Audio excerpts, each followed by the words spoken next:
Israel has launched fresh airstrikes on southern Lebanon as Hezbollah's leader promised retribution for this week's deadly device explosions.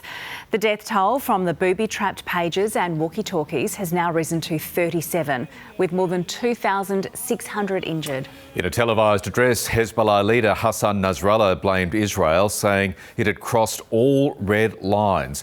The militants vowed to keep striking Israel's north until the war in Gaza ends. With the very latest, here's our Middle East correspondent Eric Torchik. The final toll of the blasts was 37 killed, including 2 children, and nearly 3,500 injured. Many of those wounded were horribly disfigured, with injuries to their faces and hands. The leader of Hezbollah, Hassan Nasrallah, blames Israel for the blasts. He called them a massacre, a genocide and a terrorist act, and concedes they were a harsh blow for the group. But they won't stop Hezbollah from firing rockets, drones and missiles into Israel, which the group's been doing since October last year. We say to the enemy's government, army and society that the Lebanese front will not stop before the aggression on Gaza stops. But many Lebanese fear where Hezbollah's campaign is leading. The injury toll of the blasts overwhelmed Lebanon's health system and left its population further traumatised. Many explosions occurred in public places, such as supermarkets and on the street.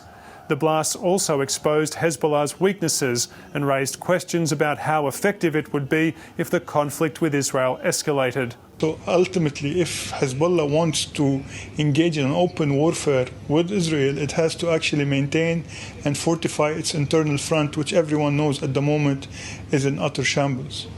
Hezbollah says it will respond to the blasts at a time and in a way of its choosing.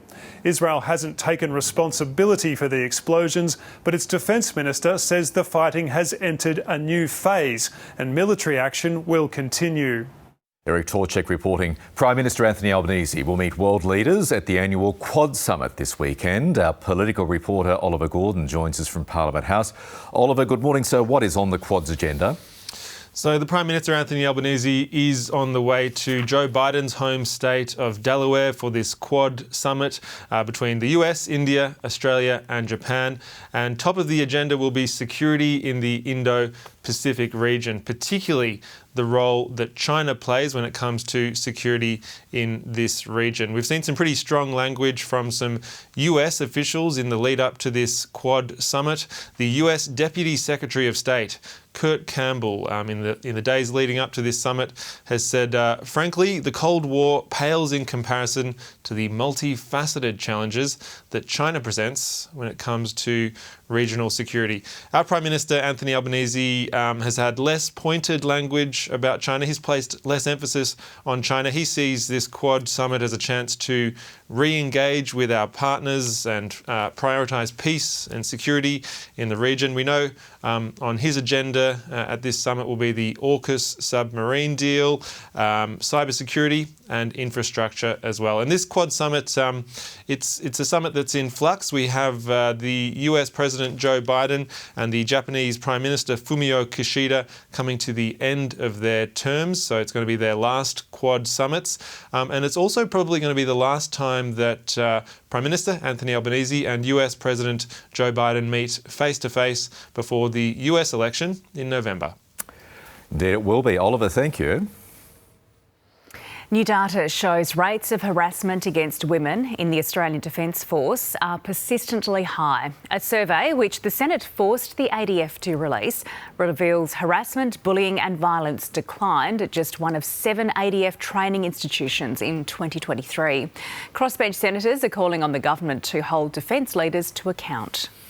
An annual survey of drug users across Australia's capital city shows a majority of people feel it has been easier to gain access to illegal drugs this year.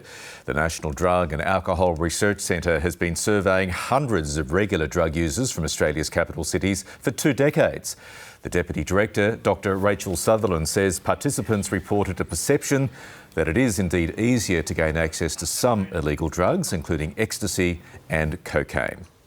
People on the autism spectrum are up to 5 times more likely to die by suicide than non-autistic people. That's according to new research from the University of Queensland, which involved a review of almost 1,500 international research papers. Researchers say it highlights a critical need to focus on interventions and prevention. And if this story's raised any issues for you, there is help available. You can contact Lifeline on 13 11 14. The Council to Homeless Persons is calling on the Victorian Government to amend its housing statement to include more social housing. Currently, more than 60,000 Victorians are on the public housing waiting list. It comes as the Allen government marks 1 year since it committed to building 800,000 new homes over the next decade. South Australian farmers have destroyed thousands of tonnes of tomatoes and capsicums to prevent the spread of an exotic virus.